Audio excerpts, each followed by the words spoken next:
हरे कृष्णा, राधे राधे। आज हम आपको आंवल की एकादशी की व्रत कथा सुनाएंगे।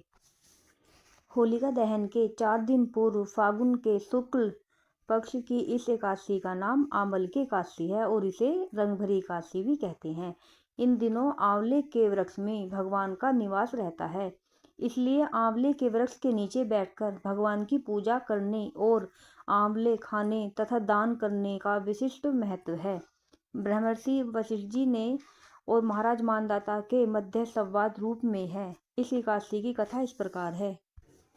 त्रेता युग में एक दिन महाराज मानदाता ने ब्रह्मर्षि वशिष्ठ जी से अनुरोध किया, हे मुनिवर, यदि आप मुझसे प्रसन्न हैं तो कृपा पूर्वक मुझे ऐसा कोई व्रत बताइए जिसके करने से मेरा सब प्रकार से कल्याण हो। महर्षि वशिष्ठ जी ने उत्तर दिया, हे राजन, यूं तो सभी व्रत उत्तम है, परंतु इनमें सर्वोत्तम है आंवल की एकादशी। फागुन मास के शुक्ल पक्ष की इस आंवल की एकादशी का व्रत करने से सभी पाप नष्ट हो जाते हैं। इस व्रत को करने से 1000 गायों के दान करने के बराबर पुण्य प्राप्त होता है। इस बारे में एक कथा मैं आपको सुनाता हूँ, ध्यानपूर्वक सुनिए। वैदिक नामक एक नगर में एक ब्राह्मण, क्षत्रिय, वैश्य और शूद्र चारों वर्णों के परिवार आनंद पूर्वक रहा करते थे। वहां पर सदैव वेद ध्वनि गूंजा करती थी। पापी, दुराचारी तथा नास्तिक कोई नहीं था। उस नगर में चैत्ररथ नाम का चंद्रवंशी राजा राज्य करता था। सभी नगरवासी भगवान विष्णु के परम भक्त थे और सभी नियम पूर्वक एकादशियों का व्रत किया करते थे। प्रत्येक वर्ष के समान फागुन मास के शुक्ल पक्ष की आंवल की एकादशी आई। उस दिन राजा, प्रजा तथा बाल वृद्ध सबने हर्ष पूर्वक व्रत किया। राजा अपनी प्रजा के साथ मंदिर में जाकर कुंभ स्थापित करके धूप, दीप, नैवेद्य, पंचरत्न आदि से धात्री आंवले का पूजन करके इस प्रकार स्तुति करने लगा, हे धात्री, आप ब्रह्मा जी द्वारा उत्पन्न हुए हो और समस्त पापों का नाश करने वाले हो, अतः आपको नमस्कार है। आप मेरा अर्घ्य स्वीकार करें। आप रामचंद्र जी द्वारा सम्मानित हो। मैं आपसे प्रार्थना करता हूँ कि आप मेरे समस्त पापों को समूल नष्ट करें। मंदिर में सबने रात्रि को जागरण किया। रात के समय वहां एक बहेलिया आया जो अत्यंत पापी और दुराचारी था। वह अपने कुटुंब का पालन जीव हिंसा करके किया करता था।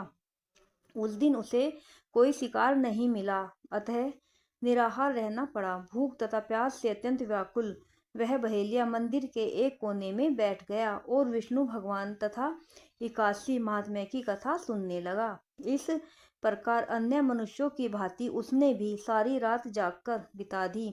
प्रातःकाल घर आकर उसने भोजन किया। कुछ समय बाद बहेलिये की मृत्यु हो गई। आंवल की एकादशी का व्रत व जागरण करने के कारण अगले जन्म में उस बहेलिये ने राजा विदुरथ के घर जन्म लिया।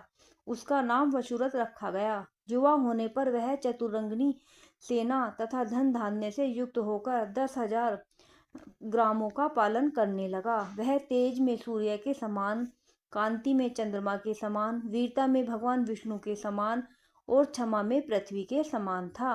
वह अत्यंत धार्मिक, सत्यवादी, कर्मवीर एवं विष्णु भक्त राजा बना। प्रजा का समान भाव से पालन, यज्ञ करना तथा दान देना उसका नित्य का कर्तव्य था। एक दिन राजा वसुरथ शिकार खेलने के लिए वन गया। देव योग से वह मार्ग भूल गया और रात्रि हो जाने पर उसी वन में एक वृक्ष के नीचे सो गया। थोड़ी देर बाद पहाड़ी मलेच्छ वहां आए और राजा को अकेला देखकर मारो मारो की आवाज लगाते हुए वसुरथ की ओर दौड़े।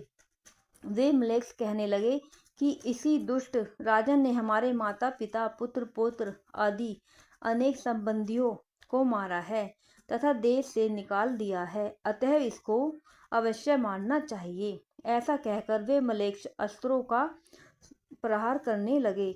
अनेक अस्त्र शस्त्र राजा के शरीर पर गिरते ही नष्ट हो जाते और उनका वार पुष्पों के समान प्रतीत होता था। अब उन मलेच्छों के अस्त्र शस्त्र उल्टा उन्हीं पर प्रहार करने लगे, जिससे वे घायल होने लगे। इसी प्रकार राजा को भी मूर्छा आ गई। उस समय राजा के शरीर से एक दिव्य स्त्री उत्पन्न हुई। वह स्त्री अत्यंत सुंदर वस्त्रों तथा आभूषणों से अलंकृत थी, मगर उसकी भ्रुकुटी टेढ़ी थी और आंखों से लाल लाल अग्नि निकल रही थी। वह स्त्री मलेच्छों को मारने दौड़ी और थोड़ी ही देर में उसने सभी मलेच्छों को काल के गाल में पहुंचा दिया। जब राजा सोकर उठा तो इन मलेच्छों को मरा हुआ देखकर सोचने लगा कि इन शत्रुओं को किसने मारा है। वह ऐसा विचार कर ही रहा था, तभी आकाशवाणी हुई, हे राजा, इस संसार में विष्णु भगवान के अतिरिक्त कौन तेरी सहायता कर सकता है। इस आकाशवाणी को सुनकर राजा अपने नगर को चला आया और सुखपूर्वक राज्य करने लगा। महर्षि वशिष्ठ जी आगे बोले, हे राजन, यह आंवल की एकादशी के व्रत का प्रभाव था। जो मनुष्य इस आंवल की एकादशी का व्रत करते हैं वे सभी कार्यों में सफल होकर अंत में विष्णुलोक को प्राप्त होते हैं। इस दिन आंवले के पेड़ के नीचे कलश स्थापित करके धूप दीप नैवेद्य पंचरत्न आदि से भगवान परशुराम की पूजा की जाती है और इस दिन आंवले का सागर लेना चाहिए। बोलो एकादशी मैया की जय। राधे राधे।